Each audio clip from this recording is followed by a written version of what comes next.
J'avais envie de vous parler d'un livre que j'ai lu il y a peu de temps qui s'appelle Miracle Morning de Halia Roth, que vous avez certainement dû voir à de nombreuses reprises dans les librairies. J'en suis plutôt persuadée, étant donné que j'ai eu l'impression de le voir peut-être une dizaine de fois dans les gares et autres, et de ne jamais m'y arrêter.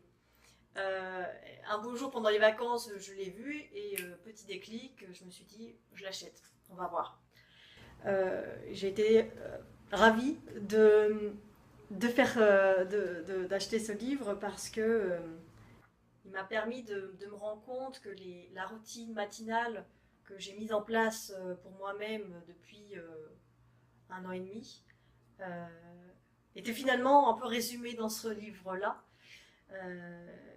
Donc, l'auteur, en parlant de son expérience personnelle, qui a des difficultés à perdre du poids, à se motiver pour se lever le matin pour aller au travail, qui a eu aussi un grave accident, s'est rendu compte que la première heure après le lever était déterminante pour le reste de la journée, pour son efficacité. Il recommande donc de se lever quelque temps, alors chacun le faisant à sa manière, 10 minutes, un quart d'heure, une demi-heure, voire 1 heure dès le matin. Je vous conseille de commencer petit, doucement, si vous n'êtes soi-disant pas du matin. Attention un peu à cette croyance-là. On a l'impression qu'on n'est pas du matin parce que c'est quelque chose qu'on n'a peut-être jamais expérimenté. Après, si vous vous sentez que vous êtes plus créatif, que vous arrivez à consacrer du temps pour vous le soir, pour travailler votre guitare, pour faire du sport, pour penser à vos projets, très bien. Ne changez pas quelque chose qui fonctionne.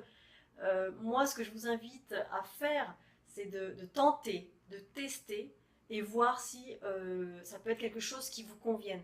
Personnellement, j'ai mis ça en place. Je me lève tous les matins à 5h30.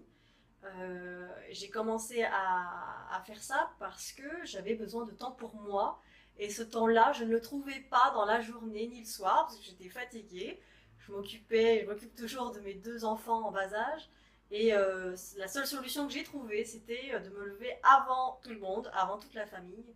Et je peux vous dire que cette décision, qui a priori était un peu forcée de l'extérieur, a été la meilleure décision de ma vie parce qu'elle m'a permis de consacrer 1 heure, voire 1 heure et demie à mes activités, à méditer. C'est quelque chose que je fais aussi, on en reparlera dans une autre vidéo, des bienfaits de la méditation, à faire un peu de sport, même je sors courir, à 6h du matin, je vais courir au bord de la rivière, à lire, toutes sortes d'activités que je n'ai pas le temps de faire le reste du temps.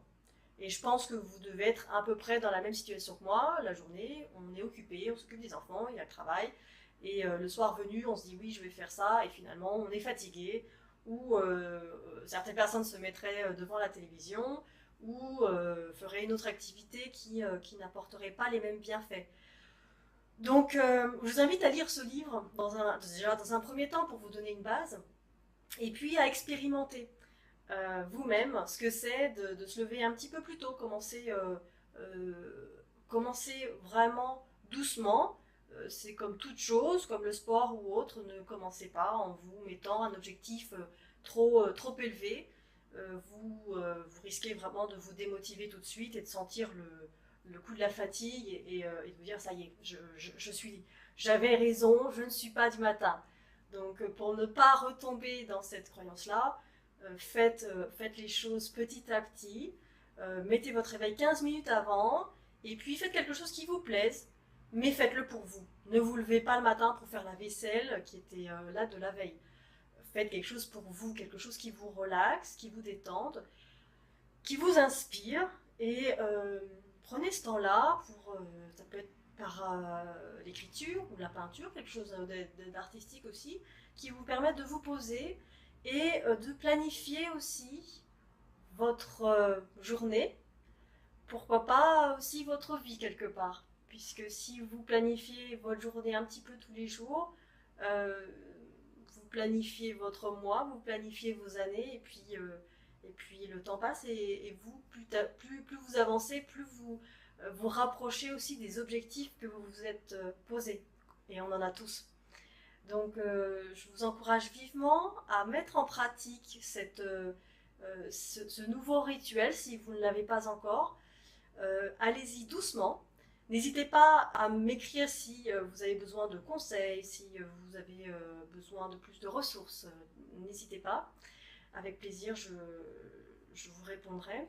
Et continuez à faire les choses qui vous plaisent, et faites-le tout d'abord pour vous, pour votre bien-être. Le matin, si vous partez en rush, ce qui arrive souvent, vous êtes plutôt sûr que toute la journée sera sous l'impression d'être toujours en stress et que le temps nous manque. Donc le temps ne nous manque pas. Tout est question d'organisation, et surtout de trouver des moments, que ce soit 5 minutes, même 5 minutes. Trouvez 5 minutes le matin, encore mieux, sinon dans la journée. Vous êtes sûr que de faire cette pause-là tous les jours, et de vous poser, de vous centrer, et je vous assure que les choses vont changer pour vous. À bientôt.